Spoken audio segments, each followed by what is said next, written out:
Well, there's been a lot of lifestyle videos lately, and basically they all say the same thing about expat living. The dream is over. It's over in Portugal. It's over in Greece. It's over in Mexico. It's gotten so expensive. By which it means, unless you want to go live in a town like Zacatecas, south of here, or almost to Belize, um, you can't rent anything for less than about 800 or 900 or even $1,000 a month. And even if you go that far south, when they're talking about the beach in Oaxaca, they're talking about renting a room with a toilet and a sink for $350 a month. A lot more young people are coming, and they don't really have a problem because they are remote workers for the most part. Or they're doubling up, or they come in a partnership. They're not coming to retire. But people who are coming to retire have a different story. It's still pretty good. You just have to be a little bit more careful. In all of these countries, you have to do your research, your homework, because these videos are like, the dream is over. Well, of course it is. You wake up. You wake up to reality. And the reality is you have to plan like anything else, and you have to be really, really ready to adapt. You have to be ready to adapt. Whatever you think it is, if you come to Mexico and you speak a little Spanish or you don't speak a little Spanish, whatever it is, it's going to be different than you imagined because, hello, you imagined it. It's been different for me.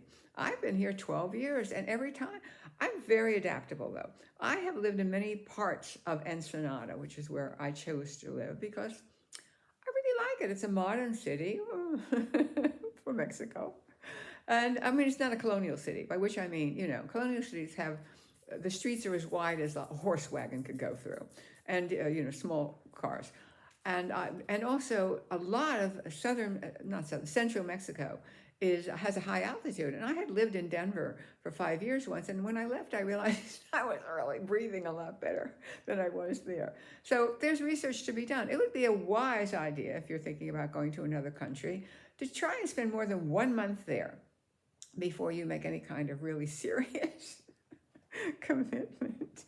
That's my words of advice today. But go for it. And a lot of people have excuses. Oh, I can't go because of my children or my grandchildren or because of I have economic issues. You know what? Everybody has problems.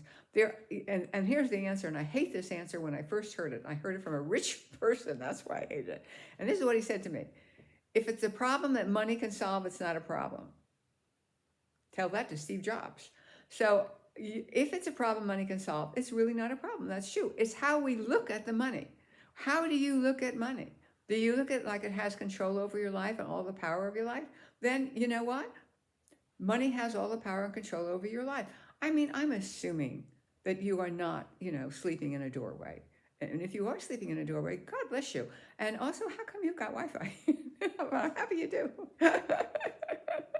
you know, um, the system, it was never designed to work for us. Never. I'm a woman. I really understand that. The system was never designed particularly to help women, particularly to help people of color. The system was designed to keep rich people rich. It's always been that way. It's not a secret. I'm glad we're finally saying it aloud. But it's not a secret. That's always been that way. And to think that somehow or other the benevolence is going to come to you, come on, wake up.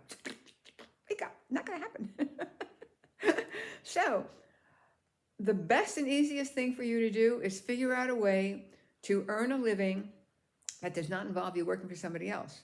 Because for as long as we work for somebody else, we're making money for them. Whatever they're paying you, they're making more. I know this sounds very facile, like I don't know what I'm talking about, and I'm not in your shoes, and that's true.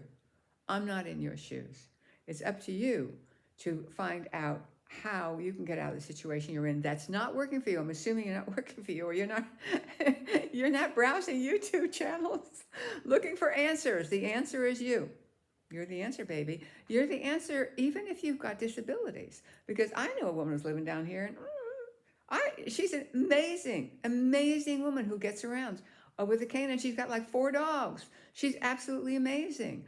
She collapsed once in a store and had to she's got a little thing around her neck to get help. We have an alert system here in Mexico, and bystanders had to help her till they were able to have instruction to get her help. So Be fearless. That's what I think I want to say. Be fearless. Don't let the bastards scare you, because that's how they keep you weak. Okay. That's a happy note to end on.